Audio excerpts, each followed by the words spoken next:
To me, art is personal, especially when it's your art and it comes from yourself. You put parts of yourself into whatever you create. So it doesn't matter if it's poetry or a song or a movie, it's still pieces of people and their character and their craft. Poetry is art. It's self-expression with fewer words than a novel or a short story or anything else. So you have to choose your words very carefully, enough to capture the person for them to get it. My name is Djiamon Jones, and I am an artist.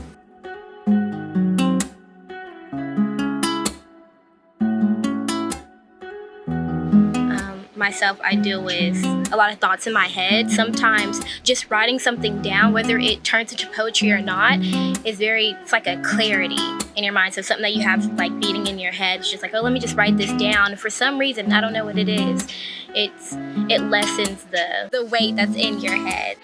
My overall theme, I think, is psychological, because a lot of things that I do, it's like, man, it has a lot to do with the human psyche and how we think and why we think this way and why we don't think another way. And there's just so many questions that you have that you'll never be able to answer, but I do feel personal connections to some of them so much. I'm like, okay, well, I have to write this down.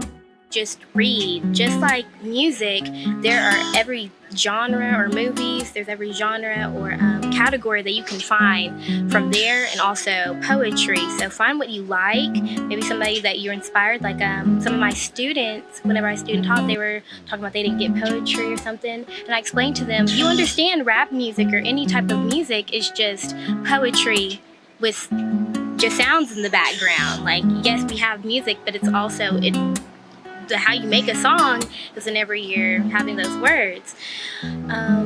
So it's for everybody. You can do it. Don't let anyone discourage you from becoming the artist that you want to be.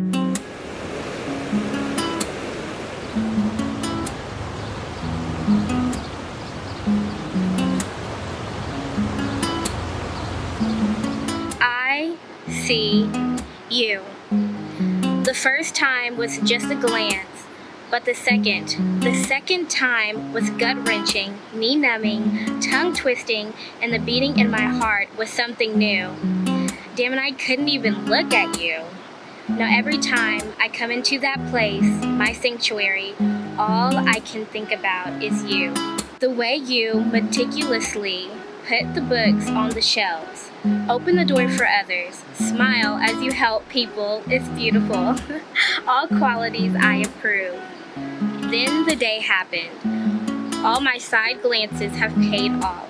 Our eyes meet, and I knew that you knew you felt it too. You finally watch me with the same eyes I watch you. Even after that confirmation, we missed each other's paths. Both of us awkward and nervous, plus you being at work, that there was no good time to collide our lives. But that didn't stop us from flirting in gestures and actions and smiles.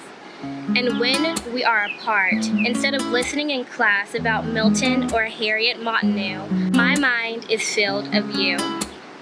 Now adding that mutual attraction between us as real, there is no stopping these feelings.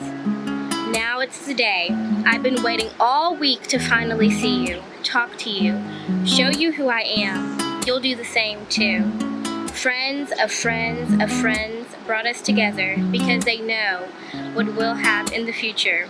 I can't wait for us to finally come as one so we can stop playing this game of cat and mouse. I know what's going to happen. Yeah, I do, and so do you. I walk up, friends introduce, we all talk a little, then they walk off, leaving us as a pair. Then the anticipation is heating up the room. We turn to each other, eyes meet, and you smile so beautifully at me. And then I really knew.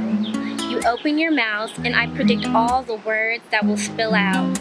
But instead, you ask questionably, who are you?